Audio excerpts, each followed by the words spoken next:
ಎಲ್ಲರಿಗೂ ನಮಸ್ಕಾರ ಸ್ನೇಹಿತರೆ, welcome back to the channel. ನಾನು ಸ್ವಯಂ ಕಲಿಕೆ ನೋಡಿ ಕಲಿ. ಸ್ನೇಹಿತರೆ, ಇಂದಿನ ಸಂಚಿಕೆಯಲ್ಲಿ ಉದ್ದಿನ ಬೇಳೆಯನ್ನು ನೆನೆಸ್ತೆ ತುಂಬ ಸುಲಭವಾಗಿ ಕೆಲವರು ಹೋಟ್ಲಲ್ಲಿ ಮಾಡ್ತಾರೆ, ನೋಡಿರ್ಬೋದು. ಉದ್ದಿನ ವಡೆ ಡಿಟ್ಟೋ ಉದ್ದಿನ ವಡೆನೇ ಇರುತ್ತೆ ಟೇಸ್ಟು, ಬಟ್ ಗೊತ್ತೇ ಆಗೋದಿಲ್ಲ ಅದನ್ನು ರವೆಯಿಂದ ಮಾಡಿರ್ತಾರೆ ಅಂತ. ಬನ್ನಿ, ಉದ್ದಿನ ಬೇಳೆಯನ್ನು ಉಪಯೋಗಿಸ್ತೆ ನೆನೆಸ್ತೇನೆ ಯಾವ ರೀತಿ ವಡೆ ಮಾಡೋದು ಅಂತ ಹೇಳ್ಕೊಡ್ತೀನಿ.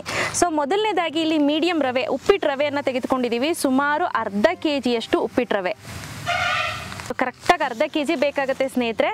ಅರ್ಧ ಕೆಜಿ ರವೆಗೆ ಅರ್ಧ ಲೀಟ್ರಿಗಿನ್ನ ಸ್ವಲ್ಪ ಕಡಿಮೆ ಮೊಸರು ಬೇಕಾಗುತ್ತೆ. ಅದಕ್ಕೆ ಮುಂಚೆ ನಾನು ಏನು ಮಾಡ್ತೀನಿ ಅಂತ ಅಂದರೆ ಕೆಲವೊಂದು ಡ್ರೈ ಇಂಗ್ರೀಡಿಯೆಂಟನ್ನು ಹಾಕೋಬೇಕಾಗತ್ತೆ. ಈರುಳ್ಳಿ ಸಣ್ಣದಾಗಿ ಕಟ್ ಮಾಡಿರೋವಂಥದ್ದು, ಹಸಿರು ಮೆಣಸಿನ್ಕಾಯಿ 1-3, ಶುಂಠಿ ಸ್ವಲ್ಪ ಕೊತ್ತಂಬರಿ ಸೊಪ್ಪು, ಆನಂತರ ಕರಿಬೇವು, ಇದಿಷ್ಟನ್ನು ಹಾಕ್ಕೊಳ್ತಾ ಇದ್ದೀನಿ. ಈಗ ಇದಕ್ಕೆ ಉಪ್ಪನ್ನು ಹಾಕ್ಕೊಳ್ಳೋಣ. ಉಪ್ಪು ನೋಡ್ಕೊಂಡು ಹಾಕ್ಕೊಳ್ಳಿ. ಇದನ್ನು ಹಾಗೆ ಒಮ್ಮೆ ಡ್ರೈ ಮಿಕ್ಸ್ ಮಾಡ್ಕೋಬೇಕು. ಸೊ ಈ ರೀತಿ ಮಿಕ್ಸ್ ಮಾಡಿದಾಗ ಈರುಳ್ಳಿ ಎಲ್ಲ ನೀಟಾಗಿ ಉದ್ರುದ್ರಾಗಿ ಪದ್ರಾಗಿ ಬಿಟ್ಕೊಳ್ಳುತ್ತೆ. ಮತ್ತು ಈರುಳ್ಳಿಯಲ್ಲಿರುವಂಥ ತೇವಾಂಶ ಕೂಡ ಬಿಡುತ್ತೆ.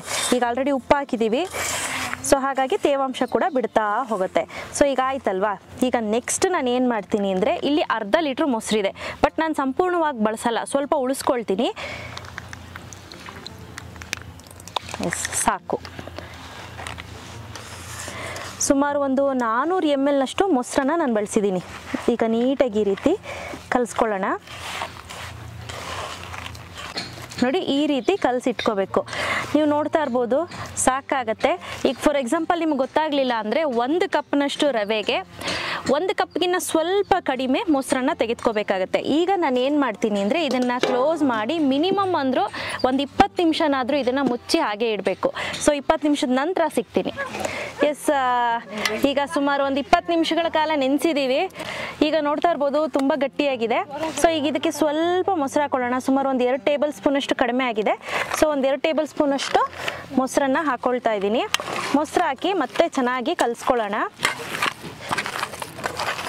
ನೋಡಿ, ಸಾಕು. ಈ ಕನ್ಸಿಸ್ಟೆನ್ಸಿಲಿ ಇದೆ ಅಂತ ಅಂದರೆ ಸಾಕು, ಇನ್ನು ಜಾಸ್ತಿ ಬೇಡ, ಆಯಿತಾ.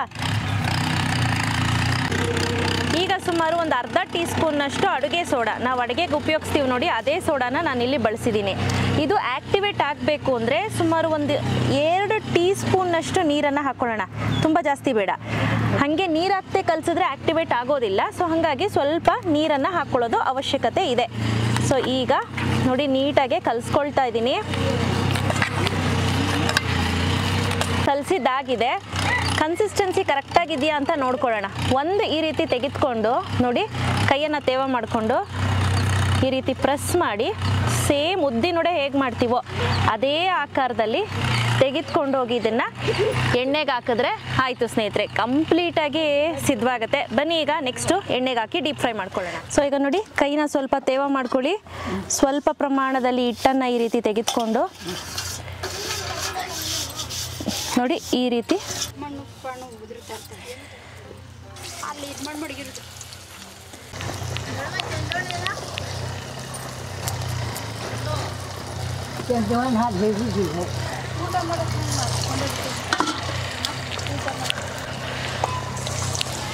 ಸೊ ಈಗ ನೋಡ್ತಾ ಇರ್ಬೋದು, ಹೊಂಬಣ್ಣದ ಕಲರ್ ತಿರುಗಿದೆ ಅಲ್ಲ, ಅದನ್ನೆಲ್ಲ ತೆಗೆದ್ಬಿಟ್ಟು ಒಂದು ಪ್ಲೇಟ್ಗೆ ಹಾಕೊಂಡ್ಬಿಡ್ತೀನಿ.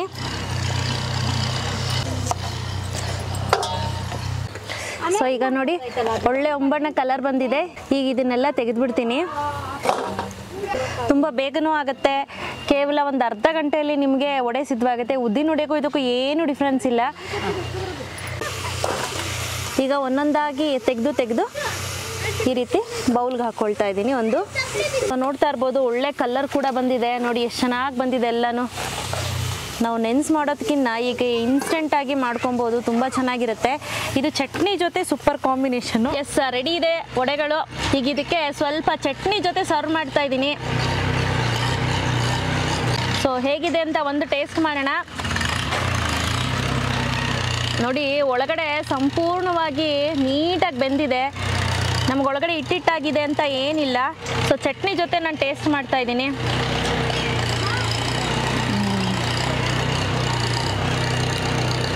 ಪರ್ಸ್ನಲಿ ನನಗೆ ತುಂಬಾ ಇಷ್ಟವಾದಂಥ ರೆಸಿಪಿ.